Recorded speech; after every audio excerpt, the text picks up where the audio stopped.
मध्य प्रदेश के धार के इमली कॉलोनी में रहने वाली निकिता मर्डर केस में पुलिस ने चालानी कार्रवाई पूरी कर ली है।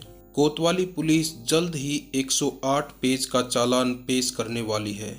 दिसंबर महीने में एक तरफा प्यार में हुए इस सनसनीखेज कत्ल के चश्मदीदों ने पुलिस को उस दिन की कहानी बयां की है। आरोपी ने पहले युवती का गला रेता, फिर छाती और पेट में 3 बार चाकू घोंपा था। चालान में सबसे खास बयान मृतका के 9 साल के भाई के हैं। 3 महीने के अंदर बनाए गए पुलिस के द्वारा चालान के कुछ अंश मैं आपको बता रहा हूं। निकिता के छोटे भाई दर्शन ने पुलिस को बताया कि दोपहर के करीब 3 बज रहे थे। हम सभी भाई बहन घर के आगे वाले कमरे में बैठे थे। घर का मुख्य दरवाजा दोपहर का समय होने के कारण आधा अटका हुआ था। मेरी बड़ी बहन निकिता पलंग पर लेटी हुई थी। हम रेखा, महिमा व चंचला जमीन पर बैठकर टीवी देख रहे थे। माँ फूलकुंवार घर के पीछे वाले कमरे में बैठी कुछ काम कर रही थी।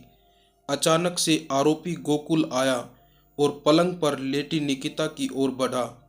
हम कुछ समझ पाते इसके पहले ही उसने बहन के गले पर तेजधार हथियार से हमला कर दिया। बहन की चीख सुनकर हम सहम गए।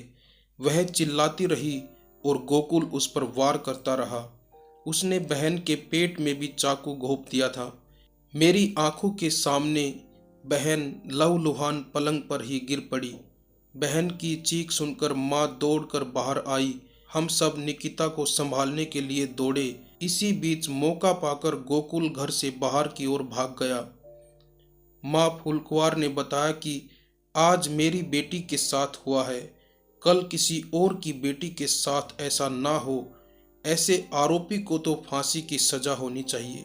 उसका मकान भी तोड़ा जाना चाहिए, क्योंकि ऐसे लोगों को हमारी बस्ती में रहने का कोई हक नहीं है। दरअसल दिलावरा रोड स्थित इमली बन कॉलोनी में 31 दिसंबर 2022 साल के अंतिम दिन सनसनीखेज हत्याकांड हुआ था।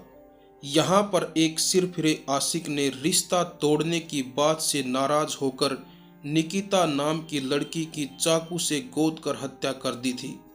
पुलिस के अनुसार फर्स्ट ईयर की छात्रा निकिता अपने घर पर अपने छोटे भाई बहनों के साथ टीवी देख रही थी।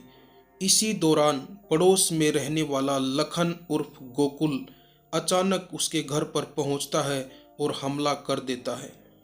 कोतवाली थाना प्रभारी दीपक सिंह चौहान के अनुसार आरोपी को जेल में भेजने के बाद एफएसएल टीम ने भी मौके पर अवलोकन कर अपनी रिपोर्ट प्रस्तुत की थी।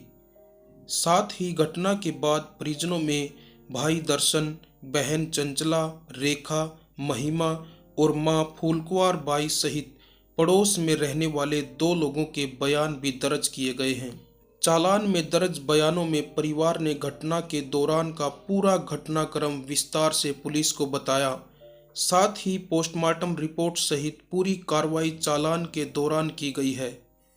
सनसनीखेज हत्याकांड को एसपी आदित्य प्रताप सिंह के द्वारा चिन्हित प्रकरणों में शामिल किया गया है। परिवार के 8 लोगों सहित कुल 25 गवाह कोर्ट के समक्ष पेश किए जाएंगे। 108 पेज का चालान बनकर तैयार है।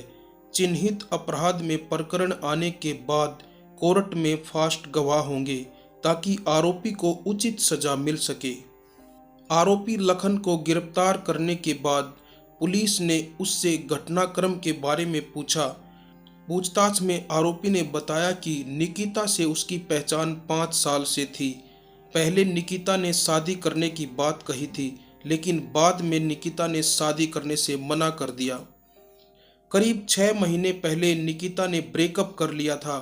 आरोपी लखन का कहना था कि उसने उसे समझाने का प्रयास भी किया, लेकिन उसने बात करने से मना कर दिया था। आरोपी का घर भी युवती के घर से कुछ दूरी पर ही स्थित है। बातचीत बंद होने के बाद निकिता उसे अनदेखा भी करने लगी थी, जिसके बाद ही लखन ने बदला लेने की नीयत से हमला कर दिया। आरोपी ने पुलिस को बताया कि हमला करने के लिए चाकू भी एक ऑनलाइन ऐप के माध्यम से ही मंगवाया था। हालांकि चाकू मंगवाने का कोई कागज आरोपी के पास नहीं मिला है। पुलिस ने आरोपी द्वारा उपयोग किए गए चाकू को भी पूछताछ व रिमांड के दौरान सलकनपुर स्थित खदान के पास से बरामद किया। निकिता हत्याकांड में पुलिस ने अपनी सतर्कता दिखाते हुए आरोपी को 5 घंटे में ही अरेस्ट कर लिया था। दरअसल थाना प्रभारी समीर पाटीदार सूचना मिलने के बाद सीधे पुलिस टीम को लेकर जिला अस्पताल पहुंचे थे। यहां पर पीड़ित परिवार से चर्चा करने के बाद आरोपी लखन को अरेस्ट करने के लिए तुरंत 2 टीमें पुलिस की सक्रिय हुई। इधर निकिता को परिजन ही गंभीर स्थिति में इंदौर लेकर रवाना हुए। यहां युवती का इलाज तो शुरू हुआ, लेकिन उसकी कंडीशन इतनी खराब हो चुकी थी कि उसे बचाया नहीं जा सका। डॉक्टरों ने उसे रात में मृत घोषित कर दिया। पुलिस की टीमों ने आरोपी तक पहुंचने की कोशिश को और तेज कर दिया था। परिजनों की शिकायत पर आरोपी के खिलाफ प्रकरण भी दर्ज किया गया, जो हत्या में बदल गया। पुलिस के मुखबिर तंत्र ने बताया कि आरोपी लखन को मांडू रोड पर देखा गया है। सूचना के बाद टीमें फायरिंग रेंज इलाके में पहुंची और लखन को वारदात के 5 घंटे के भीतर अरेस्ट कर लिया गया। घटना के बाद परिजन मृत निकिता को अपने पैतृक गांव अंतिम संस्कार के लिए लेकर रवाना हो गए। इस घटना के बाद परिजनों ने आक्रोशित रैली निकालकर एक ज्ञापन सौंपा था, जिसमें आरोपी को फांसी की सजा सहित क्षेत्र से मकान तोड़ने की मांग की गई थी। ज्ञापन के बाद एसडीएम ने धार नपा कार्यालय से मकान को लेकर संबंधित कागजों की जानकारी मांगी थी।